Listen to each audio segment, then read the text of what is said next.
Let's Go Work in Japan. Channel ini ditujukan untuk anak muda Bali yang bermimpi pergi ke Jepang dan bekerja di sana. Melalui wawancara dengan orang Bali yang memiliki pengalaman nyata bekerja di Jepang, kalian akan menemukan banyak petunjuk berharga, nasihat praktis, dan kisah inspiratif untuk membantu mewujudkan impian kalian. Hari ini, kita kedatangan tamu spesial, Ibu Lili. Ibu Lili pergi ke Jepang pada tahun 2013. Beliau tinggal di Hosoya, Prefektur Gunma, dan bekerja di sebuah pabrik suku cadang mobil selama lebih dari 3 tahun. Pengalaman beliau dapat menjadi panduan yang berharga bagi anak muda Bali yang memimpikan bekerja di Jepang. Pewawancara multibahasa kami adalah Chandra.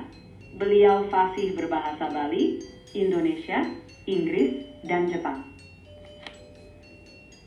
Bahasa Indonesia Ya, berdasarkan pengalaman saya pada saat kerja di Jepang mulai tahun 2016 sampai tahun 2019 ada beberapa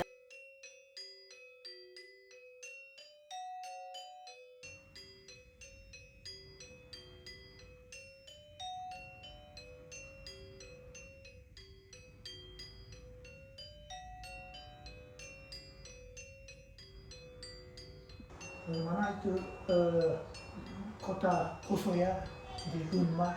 Senang tinggal di sana. sangat suka saya rasanya nggak kepingin ke Bali kalau nggak karena anak saya mau di sana. Ya, sangat bagus lah. Udaranya bersih, terus bila dunia orang Jepangnya di sana baik-baik ya. Desa. Ya di desa orang tuanya saya suka. Banyak orang tua. Banyak orang tua suka ngajak ngobrol. Oh gitu. Ada yang ketemu pernah ke Bali atau apa? Oh, belum. Maksudnya ngobrolnya sama orang yang Oh ya pernah enggak, ke Bali? belum pernah ke Bali. Oh gitu. Nah, Tapi dia tahu Bali? tahu rata-rata orang Jepang tahu, lebih tahu Bali dia daripada Jakarta atau Indonesia gitu. Oh.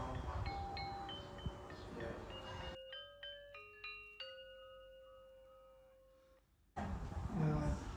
Apanya paling senang makanan Jepang? Paling suka saya takoyaki. Takoyaki. Iya. Sukiyaki dan tempura. Ramen. Ramen. Iya. Tapi yang hutan itu. Betul. Iya.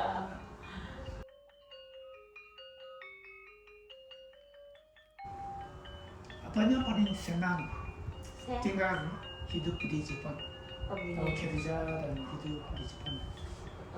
Saya senangnya di sana itu pola hidupnya ya cuannya kayak pagi gitu ya, kita diajarin disiplin kan, pagi bangun pagi harus datang ke kaisar, harus on time ya kan, nggak boleh lewat, terus pulang habis itu istirahat ya, yang gitu ya setiap hari dan kegiatannya sehari-hari itu.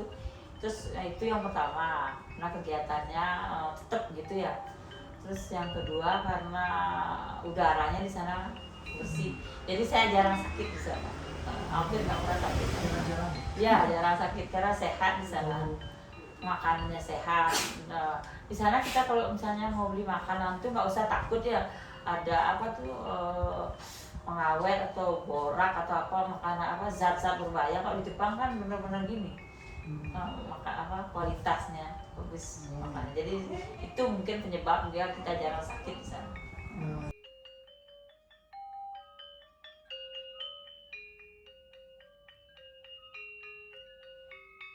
Niat dulu cuman. Nah kalau memang mau Niat di kerja. sana benar-benar kerjanya, jangan apa tidak sama seperti di Bali. Kalau di Bali santai bisa main HP, kalau di sana benar-benar kita 8 jam kita berdiri gitu, nggak bisa sambil duduk sambil, terus tidak boleh ngobrol juga di sana. Kalau di kebetulan waktu saya gini, nggak boleh bicara waktu ini kerja, kita harus fokus karena kan kayak di robot itu kita dikasih waktu. Kalau misalnya kita kesana sini ngobrol gitu atau kita nggak makan gitu misalkan, kelewatan itu ininya alatnya. Jadi alarmnya hidup udah, jadi itu ada waktunya, jadi kita nggak bisa gini benar-benar serius kerja. Waktunya berapa detik? 25 detik waktu saya.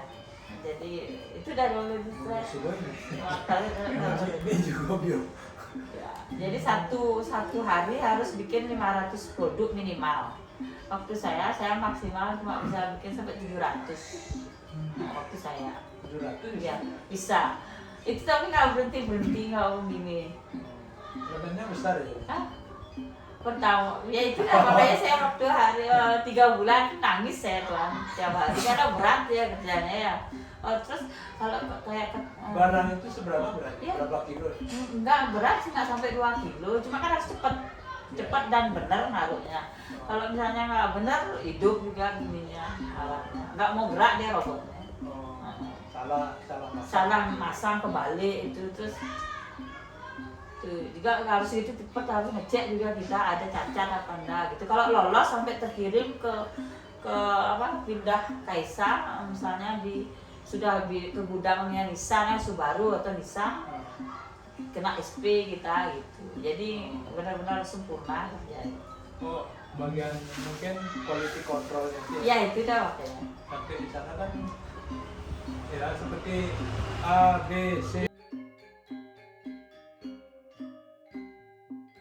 Bekerja di Jepang ya, salah satunya yang pertama pelajari betul-betul budaya aturan yang ada di Jepang supaya jangan sampai nanti sebelum kita kerja di Jepang itu biasanya menggunakan kontrak supaya tidak ada pemutusan kontrak gitu karena kita melakukan kesalahan-kesalahan yang mungkin sekiranya masih sepele karena ketidaktahuan.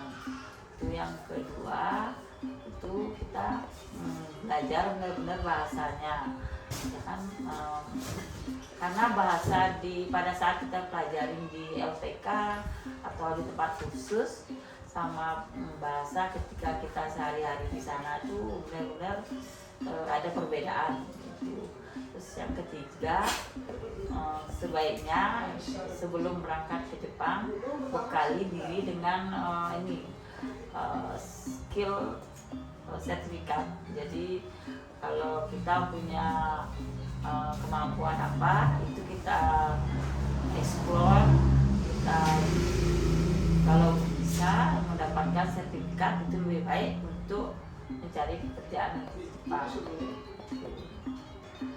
Kalau sekolah perawat itu lebih cepat dapat mungkin. Ya, lebih cepat dapat. Karena kan perlu di Kaigo banyak. Ya, di Kaigo banyak. Terus tapi kita juga harus ada itu punya ijazah itu untuk perawat itu. Lain lagi sekolahnya. Jadi kita belajarnya 2, belajar bahasa sama belajar Kaigo. 2 kita belajar. Karena dia cepat dapat gininya Kaigo skillnya, sertifikatnya ya. Ya. Itu dari Indonesia. Dari Indonesia. Dia tes di sini di Jakarta, Pak. Oh, harus pergi ke Jakarta? Iya, pergi Jakarta. Itu tiket kita harus biaya sendiri karena kayak LPK-nya kita kan nggak bayar. Jadi kita kalau tiket ke sana waktu itu ada corona lagi harus tes corona bayar kita sendiri gitu. Oh, tesnya di Jakarta ini? Tesnya untuk Kaigo-nya di Jakarta. Tapi kalau bahasanya di Bali. Di sana di Renon. Oh, Ya. Tesnya di Jakarta. Tes Kaigo-nya ya. Di Jakarta setelah tes Kaigo dapat Kalau sudah lulus, ya dapat Dapat sertifikat bisa berangkat. Tapi yang tes di Kaigo itu kalau dia sudah pasti berangkat. Kalau dia belum ada kerjaan, enggak.